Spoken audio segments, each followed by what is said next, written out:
میرے محبوب کریم صلی اللہ علیہ وسلم کی زندگی میں نفاست ہے. حضور نے لوگوں کو شرمندہ کرنا پسند نہیں کیا. ایک شخص حضور کے گھر میں مہمان آیا رات کے وقت میں. اس نے کہا میں نبی پاک صلی اللہ علیہ وسلم کے آپ نے سنا ہوا ہے کہ اتنا زیادہ گھر کے اندر گنجائش نہیں تھی رہنے کی. حضور کئی دفعہ مسجد میں ٹھہراتے تھے یا مہمانوں کو صحابہ میں بانٹ دیتے تھے. وہ کہنے لگا میں نے آپ کے گھر میں ہی قیام کرنا ہے. فرمایا ٹھیک ہے آ جاؤ.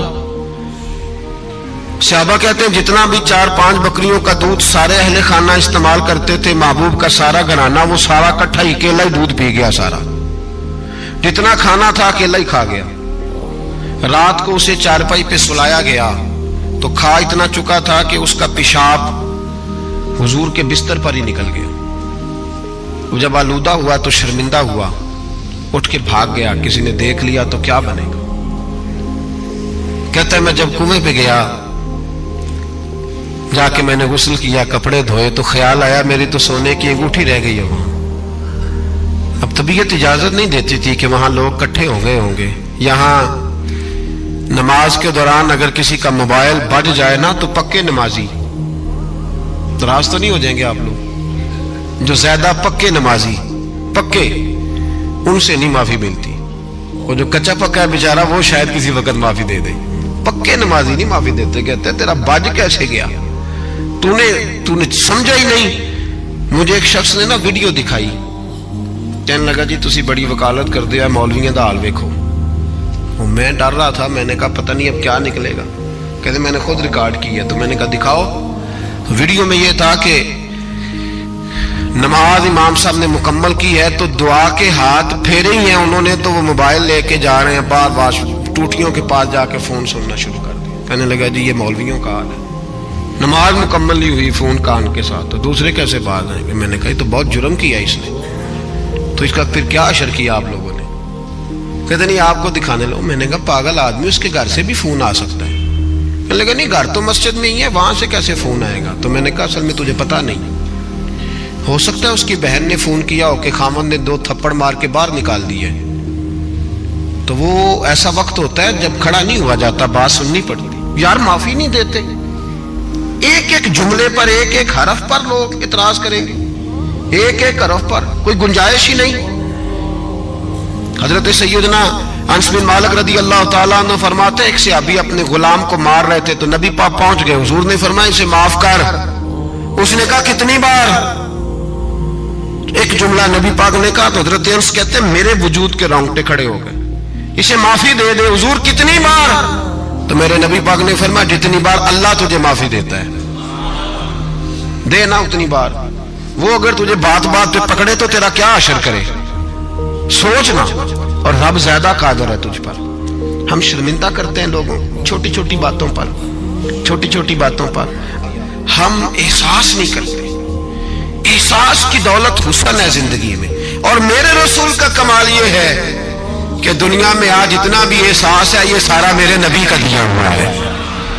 احساس جتنا بھی اس وقت ہے یہ سارا میرے رسول کا عطا کرتا ہے. اب میرے اعلیٰ حضرت فرماتے ہیں لوگ دنیا میں گزرتے ہیں نا لوگ گزرتے ہیں تو وہ جدھر جدھر سے گزرتے ہیں نا وہ بستیاں اجاڑتے جاتے. بادشاہ عرب کے بستیاں اجاڑتے تھے. اعلیٰ حضرت فرماتے ان کی مہک نے دل کے غنچے کھلا دیے.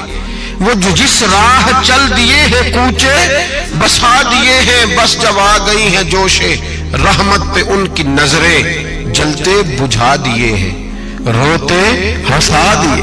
یہ کمال تھا میرے رسول پاک صلی اللہ علیہ.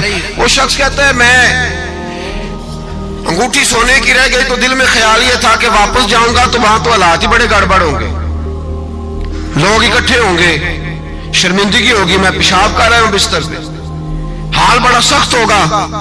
اتنے لوگوں کا سامنا کیسے کروں گا. لیکن مجبوری تھی. انگوٹھی سونے کی تھی بڑی قیمتی تھی. کہتے اس انگوٹھی کی مجبوری نے مجھے شرمندگی کا سامنا کرنے پہ مجبور کیا.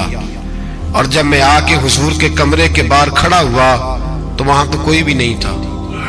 اللہ کے رسول نے بالٹی میں پانی رکھا ہوا تھا اور میرے پیشاب پر پانی بہا رہے تھے. خود رسول پاک فرماتے ہیں حضور پانی بہا رہے تھے اور جب میری طرف دیکھا تو محبوب نے مسکرا کے فرمایا غسل کر لیا آپ نے. آپ کو تکلیف ہوئی جب انسان کا معدہ کمزور ہو تو ایسی چیزیں ہو جاتی ہیں، فکر نہ کریں، بیٹھے میں ناشتہ لاتا ہوں۔ کہتے ہیں حضور کے جملے تھے کہ طوفان تھا، وہ حضور کی گفتگو تھی کہ میرے اندر کی ہر چیز بجھاتی جا رہی تھی۔ تیری پہلی نظر کا وار توبہ، دل اب تک دعائیں دے رہا ہے۔ فرماتے ہیں وہ جملے تھے کہ سکتہ کر گئے، تزکیہ کر گئے، تصفیہ باطن کر گئے۔